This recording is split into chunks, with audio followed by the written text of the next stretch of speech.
Story 3065। Hello दोस्तों, मेरा नाम है विजय और आप सुन रहे हैं स्टोरी 3065। तो ज़्यादा टाइम वेस्ट ना करते हुए सीधा चलते हैं कहानी की ओर। उस घटना के बाद संदीप ने हमेशा के लिए ऑटो चलाना छोड़ दिया। उस रात उसके साथ जो कुछ भी हुआ, उसके बाद उसकी हिम्मत ही नहीं हुई कि वो फिर से ऑटो को हाथ लगाता। ये 10 साल पहले की बात है। तब संदीप की उम्र तकरीबन 22 साल की थी। हर रात की तरह उस दिन भी वो रात को 8 बजे के करीब अपना ऑटो लेकर निकला था और उसे सरकारी हॉस्पिटल के सामने जाकर लगा दिया। वो रात में हॉस्पिटल से लाश को घर पहुंचाने का काम करता था। उसके साथ के कई लड़के ऑटो चलाते थे, पर सब दिन में चलाते थे। वो तो जैसे अलग ही दुनिया का था।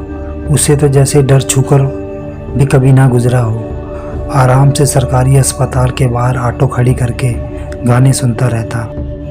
रात में जब किसी की मौत हो जाती तो लाश को घर वालों के साथ घर तक छोड़ता, फिर निकल जाता अपनी धुन में दूसरी लाश को उसके घर तक पहुंचाने में। क्योंकि हर किसी के पास इतना पैसा नहीं होता था कि वो सरकारी एम्बुलेंस या निजी वाहन ठीक करके अपनों की लाश को घर ले जाए। वैसे भी उस छोटे से इलाके में सरकारी अस्पताल में इलाज ज़्यादातर गरीब लोग ही करवाते थे। बड़े लोगों की तो बीमारी भी बड़ी जगहों पर ही ठीक होती थी, तो भला यहाँ क्यों आते। उस रात भी वो आराम से अपने ऑटो में बैठा गाने सुन रहा था जब बदहवास सा एक 30-35 साल का आदमी बाहर निकला। वो चारों तरफ देखने लगा। उसे देखते ही संदीप समझ गया कि आज की सवारी उसे मिल गई।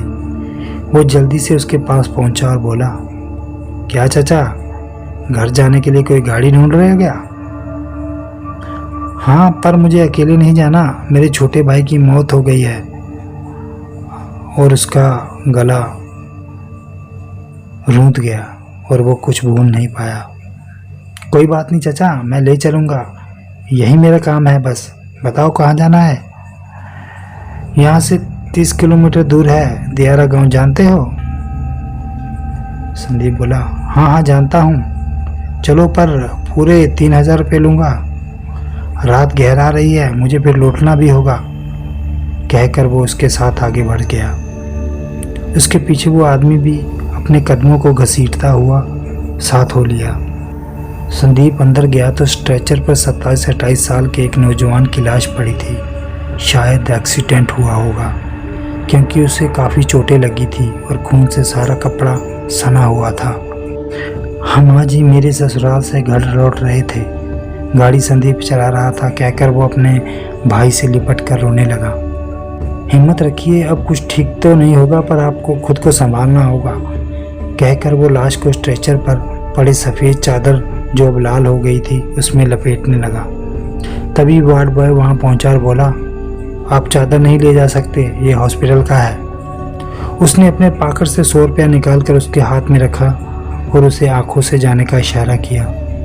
फिर ऑटो की बीच वाली सीट पर उस लाश को लिटाकर उसका भाई वहीं बैठ गया और ऑटो चल पड़ी। एक तो गहराती रात, वो साथ में सिर्फ एक आदमी।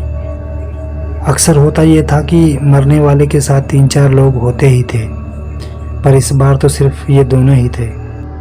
करीब आधे से ज़्यादा रास्ता आने के बाद ऑटो कच्ची सड़क से होते हुए आगे बढ़ रही थी। सामने एक छोटी नदी थी जिसे पार करके ही आगे जाया जाता था। पिछली ही बारिश में नदी का पुल, या यूँ कहें कि छोटी पुलिया, बह गई थी और नए का काम अभी भी शुरू नहीं हुआ था। बस अभी गर्मी का दिन था तो लोग जैसे तैसे पार हो जाते थे। वो एक रास्ता सा बन गया था।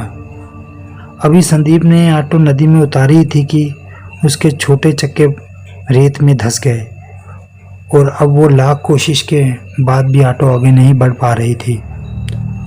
उसने उस समय साथ वाले आदमी को देखा तो वो दुखी भाव से बोला, आप यहीं रुकिए, मैं किसी को बगल के गांव से लेकर आता हूँ। शायद उसे डर था कि इस तरह अकेला छोड़कर जाने पर संदीप गुस्सा करेगा, वो भी इतनी रात गए। चाचा कोई बात नहीं, आप जाओ, मैं यहीं हूँ, जल्दी आना। रात के 10 बज गए हैं, मुझे वापस भी लौटना होगा। उस आदमी के जाने के बाद उसने एक नज़र पीछे उस लाश पर डाली और ऑटो से टिककर एक सिगरेट सुगला ली और कश लगाने लगा। लगभग आधे घंटे बाद ही उसे कुछ महसूस हुआ। उसने ऑटो के अंदर झांका तो उस लाश के मुंह से कपड़ा हट गया था और उसका चेहरा बहुत ही भयानक लग रहा था। उसने फिर से नदी के उस पार देखा तो उस आदमी का कोई अता पता नहीं था। जाने क्यों पर आज उसके सीने में डर अपना सिर उठा रहा था। रात के 11 बज चुके थे। अचानक ही उसे महसूस हुआ कि कुछ लोगों की आवाज़ें आ रही है। उसने मन ही मन राहत महसूस किया कि शायद वो लोगों को लेकर आ रहा होगा, पर आवाज़ धीरे धीरे पास आती गई पर लोग कहीं नहीं थे। अब उसे थोड़ी घबराहट होने लगी थी। वो जाकर अपने ऑटो में बैठ गया और अगरबत्ती निकालकर उस लाश के चारों तरफ जला दिया और ऑटो के अंदर की लाइट ऑन कर दी। अचानक ही उसे कई सारी परछाइयाँ अपने ऑटो के आसपास दिखाई देने लगी। ऐसा लग रहा था जैसे हवा में एक भारी पंसा पसर गया हो। एकदम से वहाँ बहुत ठंड ज़्यादा बढ़ गई थी। ठंड इतनी ज़्यादा बढ़ गई थी कि उसे अपना शरीर कांपता हुआ महसूस होने लगा। उसने एक तिरछी नज़र करके पीछे डाली तो कांप उठा। उस लाश पर से पूरा कपड़ा हट चुका था और उसके पैर हिलने जैसे हो रहे थे, मानो बाहर खड़ी परछाइयाँ उसे बाहर की तरफ खींच रही हो। दूर सियार और कुत्तों के रोने की आवाज़ बढ़ती ही जा रही थी। संदीप को कुछ समझ नहीं आ रहा था कि अब वो क्या करे।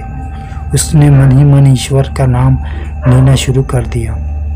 अगले 2 घंटों तक वहाँ यही सब होता रहा। ऑटो के आसपास परछाइयाँ मंडराती रही और फुसफुसाहट जैसी आवाज़ें आती रही। संदीप का शरीर पसीने से भीगा और कांपता रहा, पर धीरे धीरे वो परछाइयाँ दूर जाने लगी। तब गांव के बहुत से लोगों के साथ वो आदमी आता हुआ दिखा। इन सब में रात के करीबन 1 बज चुके थे। सबने मिलकर ऑटो को नदी से बाहर निकाला और उसके साथ गांव के 4-5 लोग भी अगले गांव तक गए। अगले दिन सुबह जब वो घर लौटा तो भी रात की घटनाएं उसे परेशान कर रही थी। अगले कई महीनों तक रात में वो ढंग से सो नहीं पाता था। अक्सर उसे लगता जैसे उसकी ऑटो में कोई लेटा हो। हार कर उसने ऑटो बेच दी और खुद का दुकान खोल लिया। अब वो यकीन करने लगा था कि दुनिया में कुछ अजीब चीज़ें भी हैं और उनसे दूर रहना ही ठीक है। पता नहीं कब किससे सामना हो जाए। तो दोस्तों, ये कहानी यहीं समाप्त होती है। ये कहानी आपको कैसी लगी कृपया हमें कमेंट और लाइक्स ज़रूर करें। मिलते हैं किसी अगली कहानी में।